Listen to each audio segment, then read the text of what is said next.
안녕하세요. 절대값TV의 명국비 한PD입니다. 최근에 시장을 보면 시장이 패닉상으로 가고 있다는 게 몇 가지 보여요. 그런 패닉상으로 가고 있는 것에 대해서 어떤 그 시장에서 나타나는 그 징후들, 그 수치들, 상승의 수치들, 움직임들, 자, 한 주간의 동향을 통해서 한번 알아볼게요. 이런 심리가 강해요. 최근에 제가 상담하신 분하고 얘기해보면, 강남에 아파트를 가지신 분인데, 강남에 있는 아파트를 팔기가 어렵다라는 거예요. 왜냐면, 내가 그걸 팔면 다시 사기가 어렵다라는 거예요. 이 가격에 과연 다시 살 수 있겠냐. 그런 불안한 심리라는 거예요. 그런 불안한 심리가 점점 더 확산되는 거예요. 다른 중저가 아파트, 다른 중저가 재건축 재개발, 전반적으로 다 확산되는 거예요. 그게 전국적으로 확산되어 가고 있는 거예요. 그게 마지막으로 확산되다 보면 어떤 현상이 있냐면 사람들이 무엇을 사든지 가격이 올라간다. 자, 그렇게 되는 거예요. 무엇을 사든지. 지방의 조그만 도시에 임대 아파트를 공급을 해도 자, 거기에 전매 제한이 없다고 하면 사람들이 개떼같이 몰려들고 무슨 생활형 숙박시설인데 사실 그 생활형 숙박시설이 이렇게 분양이 잘 되는 곳은 부동산을 한 이후로는 처음인 것 같아요. 이렇게 잘 되는 것도 문제고 분양가가 그 지역의 최고가를 치고 있는데도 분양이 된다. 그건 말 그대로 사면 올라간다라는 기대감이 팽배해졌기 때문에 올라가는 거기 때문에 어느 시기가 지나면은 그런 심리가 없어지면 그 가격은 정상적으로 돌아올 수밖에 없어요. 자, 그런 몇 가지 징후들이 있어요. 지금 시장에 패닉 바잉하는 이상 징후들이 있어요. 그리고 소형 아파트가 서울에 있는 소형 아파트 예를 들어서 12평짜리가 8억, 9억 그렇게 간다. 자, 그런 문제들 서울 수도권을 중심으로 어떤 패닉 바잉이 이루어지고 있나 한번 같이 살펴보시죠. 자, 이번에 패닉 바잉은 서울의 재건축과 중저가 아파트의 반란이라고 그래요. 이 상승의 끝이 안 보인다고 그래요. 이 신문의 타이틀 기사에 의하면 강남의 재건축, 그 다음에 노도강의 중저가 아파트, 중저가 재건축. 자, 그런 아파트들의 상승이 끊임없이 이루어지고 있다. 정부가 홍남기 부총리가 고점이다, 버블이다라고 이게 경제부 수장이 이야기를 하지 않았습니까? 이런 얘기하는 것 자체가 굉장히 드문 상황이에요. 어떻게 그 총리가 거품이다라는 얘기를 하겠어요? 그거 정부에서는 그런 얘기 잘 안 하거든요. 자, 그런데도 가격이 급등했다라는 거예요. 이 얘기는 뭐냐면 정부가 말하는 것은 반대로 가면 된다. 그렇게 매수자들이 받아들이는 것 같아요, 시장에서. 자, 그래가지고 그 이후로 가격이 급등하니까 그 이후로 나오는 대책에는 가격이 고점이다. 그런 얘기는 안 꺼내고 있어요. 얘기 꺼내면 그 반대로 가니까. 자, 그런데 이게 문제는 뭐냐면 이런 집값 고점의 경우에도 이게 서울 수도권에만 한정되는 게 아니라 전국의 아파트 매수 심리가 강해지고 있다고요. 세계일보 기사에 의하면. 자, 지금 최근에 부동산원에서 나오는 그 한 주간 동향에 보면 제가 알기로는 세종과 목포 두세 군데 빼고는 다 상승해요. 다 상승. 대구는 대구도 좀 약한긴 한데 대구도 수치상으로는 보합 정도로 나타나고 있으니까. 자, 이게 전국으로 확산된다는 얘기는 앞에서도 얘기했듯이 팔면 못 산다. 그런 불안한 심리. 집이라는 게 이게 공장에서 빵을 찍어내듯이 찍어낼 수가 없다 보니까 지금 단기간에 공급을 할 수 없다. 그 불안한 심리가 작용을 하는 거죠. 자, 이게 정부는 다주택자들 때문에 그렇다는 거고, 그리고 전문가들은 시장의 유통 물량이 말랐다. 거래를 할 수 있는 어떤 그 시장의 생태계가 깨졌다라는 거예요. 임대차 보호 3법 때문에, 그 다음에 양도세 82% 부과 때문에. 자, 그런 문제 때문에 이게 시장이 지금 부작용이 아주 극에 달하고 있다라고 보시면 될 것 같아요. 이게 매매 수급 지수에서도 그대로 어떤 심리가 나타나는 거예요. 시장에 팔려는 사람은 없고 시장에 사려는 사람이 더 많겠죠. 어쨌든 우리나라는 한 50%는 전세입자들이니까 그 사람들이 살 수밖에 없어요. 살 수밖에 없는 상황이에요. 왜냐면 임대차 보호 3법 때문에 전세 가격이 급등하고 있잖아요. 전세 가격이 매매가 가격에 육박해서 가니까 살 수밖에 없는 거죠, 그분들이. 그러니까 지금 시장은 다주택자가 시장을 끌고 가는 시장이 아니라 전세 사는 실수요자들의 시장을 선도하고 있다. 그렇게 보셔야 돼요. 그게 매매 수급 지수에서 나타나는 것 같아요. 그래서 한 108 정도, 지난주에 107.8, 0.2포인트가 전국적으로 상승했다. 이게 이 전국적 매매 수급 지수가 이렇게 올라갔다는 건 전국적인 현상으로 확산되고 있다라는 거야. 이거 정말 심각해요. 왜냐면 면 단위의 지방 아파트도 이제 뭐 2억을 줘야 돼. 2억을 조그만 거. 이거 옛날에 1억도 안 갔는데 이제 그러면 이제 서민들이 갈 데가 없어요. 뭐 돈 없는 서민들 이렇게 면 단위 아파트도 가야 되거든요. 가야 되는 상황이 있거든요. 근데 이제 면 단위 아파트도 이제 호가가 급등했다. 자, 이게 전국적으로 지금 합성됐다. 자, 어쨌든 그 서울 수도권은 지금 중저가 아파트 중심으로, 재개발 아파트, 중저가 아파트 중심으로, 갭매우기와 젊은 층의 패닉 바잉의 여파로, 상승세가 이어지고 있다라고 보시면 됩니다. 뭐랄까요. 가장 불안한 심리가 작용하는 것이 바로 토지거래 신고 지역이죠. 자, 이게 이제 강남의 일부 지역이잖아요. 자, 이 지역에 있는 아파트들은, 내가 팔면은 다시 못 산다요. 그러니까 파는 사람도 너무 불안한 거야. 강남이라는 게 이게 공급이 제한된 지역 아니에요? 그러다 보니까 그곳에 들어오는 사람들은 많고 팔려는 사람은 없고 시장에 매물은 안 나오고 82% 맞는데 세금을 수십억씩 내고 팔 사람이 있겠습니까? 그러니까 강남은 계속 신고가를 찍고 있는 거예요. 이건 당연한 결과예요. 당연한 결과. 자, 강남의 신고가 찍으니까 재건축을 테마로 신고가를 찍으니까 그 옆에 있는 목동, 그죠? 여의도, 흑성 뉴타운, 그다음에 노도강 다 올라가는 거예요. 연쇄적으로 상승을 하고 있는 거예요. 반포주공 일단 이제 전용 140제곱미터가 21일 55억 원의 실거래 신고가 됐다고 그래요.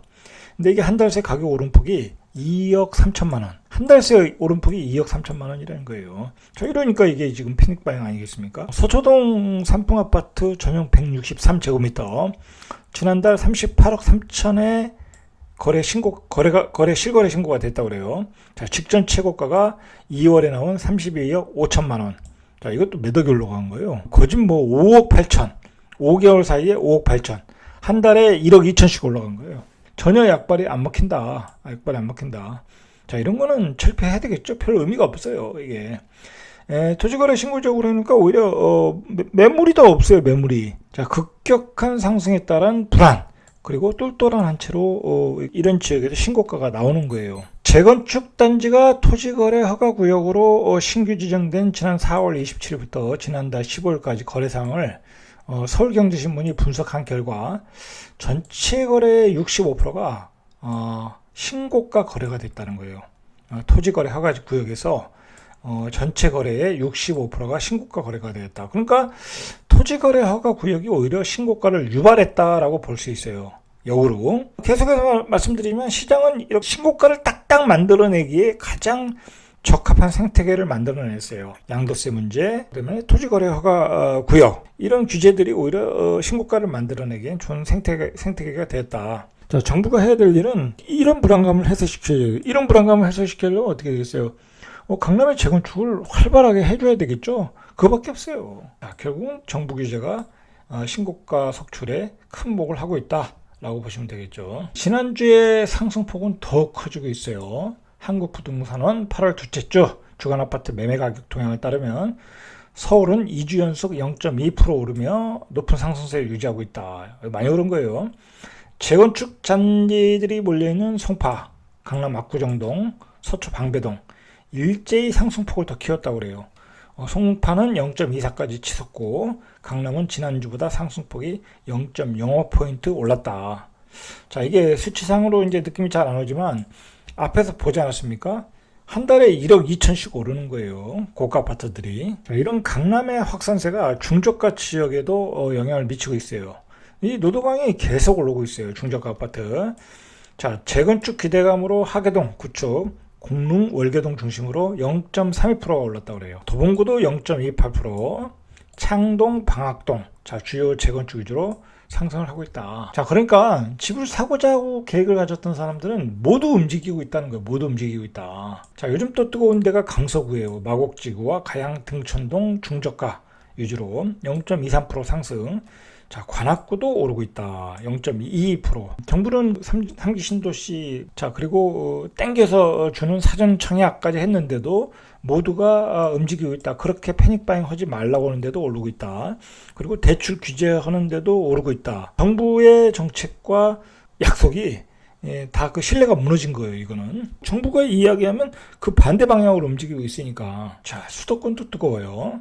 자, 이게 서울이 뜨거우면 당연히 수도권도 밀려 나가겠죠. 자, 수도권 아파트 가격은 더 뜨거워요. 0.39%더 올랐어요. 이 상승의 폭이 더 커요. 지난달 셋째 주부터 이번 주까지 4주 연속 최고 상승률을 기록했어요. 최고 상승률을 기록. 수도권에서 가장 강한 지역이 지금 인천이에요. 인천. 경기도는 이제 0.4고, 인천은 0.43. 인천은 지난주 매매 수급 지수가 112.2. 아, 이거 굉장히 높죠. 이번 주에 115.3. 3.1포인트가 올랐어요. 이 부동산원이 이 지수를 공표하기 시작한 2012년 7월 이후에 최고를 기록했다. 인천 회장이 이렇게 뜨겁게 달아오르고 있어요. 이제 저평가된 지역으로 가다 보니까 그 저평가 지역에 수요가 몰리는 거예요. 그럼 그 지역의 가격이 급등할 수밖에 없죠. 교통은 좋아지고. 자, 인천보다 더 뜨거운 지역이 있어요. 안성 오산이에요. 왜 이런 지역까지 이렇게 뜨거워질까? 라고 생각을 해보면, 자, 이 안성 오산은 조금 약간 시장이 왜곡된 게 있어요. 왜냐면, 경기도 안성의 경우에 이제 0.94% 엄청 올랐는데, 자, 이 지역의 상승을 리드하는 곳은 공시지가 1억 미만의 단지예요. 자, 1억 미만의 단지에서 투기 세력들이 들어가서 그 지역의 1억 미만의 아파트를 싹 쓰려고 있어요. 자, 그래서 가격이 급등하겠죠? 자, 뭐 정부는 이거에 대해서 뭐 거의 방치를 하고 있는 것 같아요. 투기 세력을 막겠다. 다주택자들을 적폐 세력을 본다. 뭐 그러면서도 용인하고 있다라는 거, 용인하고 있다. 뭐 이 사람들이 열심히 세금을 갖다 받쳐주니까. 자, 오산시는 교통 개선 기대감이 있는 세교동 위주로 0.88%. 안양 동안구도 0.79. 자, 이런 지역은 GTX-C 기대감으로 인덕원역 인근 위주로 상승을 하고 있다. 자, 이게 경기도도 이렇게 뜨겁다. 자, 투기 세력은 1억 미만으로 가고 실수요자들은 계속 그 외곽으로 가서 패닉 바잉을 하고 있고, 지난주에 그 사전 청약을 해서 아주 그 반응이 좋았어요. 정부가 사전 청약에 대한 반응이 좋아서 굉장히 들떠 있었죠. 자, 그런데 신문에서 뭐라고 그러냐면 그게 들떠 있을 일이 아니다. 오히려 집을 구매하고자 하는 강한 수요가 많다라는 거라는 거예요. 역으로 그렇게 청약을 해서 사람들이 사전 청약에 더 기대를 한다. 정부는 그렇게 해석을 하고 있지만 그게 아니고 오히려 시장에 수요자들이 너무 많다라는 거예요. 그러면 사전 청약을 했는데 그럼 뭐 사전 청약은 역시 뭐 고득점자만 되는 거 아니겠습니까? 자, 그래서 그 사전 청약이 떨어진 사람들은 결국 어떻게 되겠냐? 결국은 또다시 패닉 바잉으로 갈 수밖에 없다. 그걸 염려해야 된다라는 거예요. 자, 그러니까 사전 청약을 하였지만 전혀 심리가 가라앉지 않는다는 거예요. 정부 입장에서는 가라앉기를 바라는 거죠. 구축을 사지 말고 앞으로 계속 사전 청약이 내후년까지 이렇게 잡혀 있으니까 그것을 기다려서 청약을 하라. 그런 이제 순진한 발상, 이제 그런 것만 했지만, 그렇게 생각했지만, 이것은 그냥 심리만 자극한 꼴이 되는 거예요. 말 그대로 실망을 하는 거죠. 나는 안 되는구나. 네. 사전 청약은 나와 상관없구나. 이 확인만 해주고 실망한 사람들이 구축 시장으로 달려가서 패닉 바잉을 할 수 있는 교두보를 제공했다고 할까요? 어떤 그런 모티브가 될 가능성이 많아요. 그래서 제가 작년부터 이야기했어요. 이 사전 청약은 오히려 위험한 거다. 더 위험한 거다. 괜히 불씨가 될 가능성이 있다. 이제 그런 얘기를 제가 작년에 했었죠. 자, 오늘 하고 싶은 이야기인데, 이 시장의 이상 과열 증세. 집값이 막 급등할 때는 마음이 급하니까, 그냥 계속 올라가니까 계속 이렇게 사게 되는 거예요. 뭐 주식처럼, 주식도 계속 상한가 치면 사고 싶은 거예요. 이거 저거 얼마까지 올라갈지 모르니까. 자, 집도 그런 현상이고, 자, 이런 현상을 우리가 좀 낯설게 보셔야 돼요. 왜냐면, 이렇게 가격이 급등한 상태에서 그것을 이렇게 익숙하게 보면 그게 어느 때인지는 고점이 될 수 있다라는 거예요. 어느 때인지. 왜냐면 과매수 구간이 될 수 있다라는 거예요. 우리가 예전에 2006년도에 용인의 대형 평수들 그거 뭐 다시 그 집값을 만회하는데 엄청나게 시간이 걸리지 않았습니까? 뭐 지금은 만하게 됐겠죠. 자, 그때는 그게 대세였어요. 뭐 대형 평수에 뭐 용인 신도시 뭐 그런 게 대세였잖아요. 그러니까 대형 평수를 사람들이 그렇게 비싸게 산 거예요. 그때 비싸게 산 이유는 앞으로도 계속 올라간다. 자, 그런 심리로 샀단 말이에요. 그 올라가는 거에 익숙해졌기 때문에 산 거예요. 근데 우리가 그 올라가는 시장을 낯설게 봐야 돼요. 한번 낯설게 멀리 떨어져서 객관적으로 보자는 거예요. 자, 그런 그 아파트들이 있어요. 이게 신문에서 이제 언급한 아파트들인데 비강남권에서 초소형 아파트 가격이 고가주택이 9억 원이잖아요. 9억 원에 육박했다는 거예요. 옛날에 강남에 이번 사이클 상승 사이클 전에 6억 가지고 9억 가지고 강남의 소형 아파트 다 살 수 있었어요. 이 비강남권에서 이 초소형 아파트 옛날로 보면 3억도 안 가던 아파트가 9억에 육박했다라는 거예요. 그러니까 3배 올랐다는 거예요. 3배. 뭐 그나마 용산구 이천동은 좋은 지역이니까 동아그린 43제곱미터. 자, 이거 한 11평 되려나요? 지난달 23일에 10억 원을 찍었다. 성동구 마장동 세림아파트. 이거 한 11.5평? 그 정도 되려나요? 이건 한 11평 되겠고. 자, 8억 8,500. 이거 얼마 갔겠어요? 3억도 안 갔겠죠? 육박했다. 9억에 육박했다. 성북구 봄문동 봄파크자의 45제곱미터 8억 7천만 원. 자, 이게 보세요. 이런 평수는 말 그대로 신혼부부들이 사는 거예요. 가족이 4명인 사람이 살겠어요? 안 살아요. 못 살아요. 그러니까 신혼부부들, 예를 들어서 경제적 그 능력이 있는 신혼부부들이 있을 거예요. 예를 들어서 맞벌이 하는데, 그 사대문 안에서 뭐 대기업을 다니거나 뭐 공무원이거나 이렇게 맞벌이 하시는 분들이 있거든요. 그런 부부들은 밖으로 나갈 수가 없어. 그렇잖아요?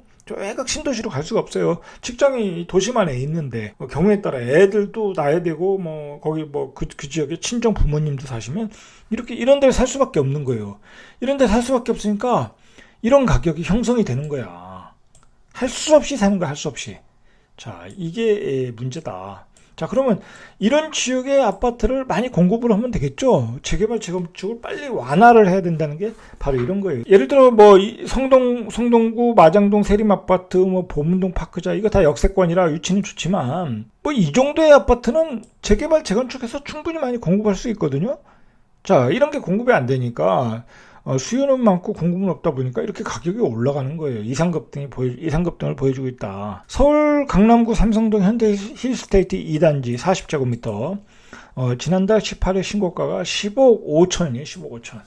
여러분 15억 주고 이거 사고 싶습니까? 이런 얘기는 우리가 몇 년 전에 홍콩에서 평당 1억이다 뭐 그런 얘기 신문에 나와서 무슨 홍콩이 평당 1억이냐 막 그렇게 얘기를 하지 않았습니까? 그게 대한민국에서 지금 벌어지고 있는 일이라는 거 대한민국에서 벌어지고 있다. 자, 그게 조만간 강북에 있는 그 소형 아파트에서도 벌어질 가능성이 있다. 11평 전용 11평에 뭐 9억이 되면 이거 뭐 거의 뭐 8, 9천 되는 거 아니에요? 자, 이런 과열의 징후가 곳곳에서 또 나타나고 있어요. 요즘 뭐 하이엔드 오피스텔 강남의 하이엔드 오피스텔 아주 그 고급 퀄리티의 오피스텔이라고 해서 강남에서 또 분양을 하면 아주 엄청나게 분양이 잘 돼요. 막 고가에. 자, 그런 거 조심하셔야 되는 거예요. 그런 거 조심하셔야 돼요. 그러니까 사람들이 지금 뭐든지 새 거에 좋은 입지에 나오면 그냥 올라간다. 그런 막연한 기대 심리.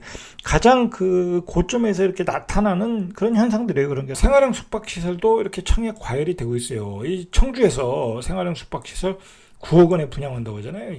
이 청주에 그 예를 들어서 그 아파트가 작년만 해도 뭐 5억도 안 갔었어요. 자, 그런데 생활용 숙박시설을 9억 원에 분양하겠다. 자, 이래도 이게 사람들이 몰려왔다라는 거죠. 몰려왔다.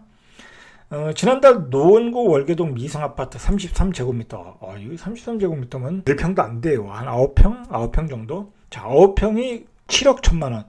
그러면 이것도 전용 기준으로 보면 평당 8천이라는 거, 평당 8천. 자, 월계동 미성 아파트는 재개발, 재건축이겠죠? 그러니까 이렇게 비싸겠죠?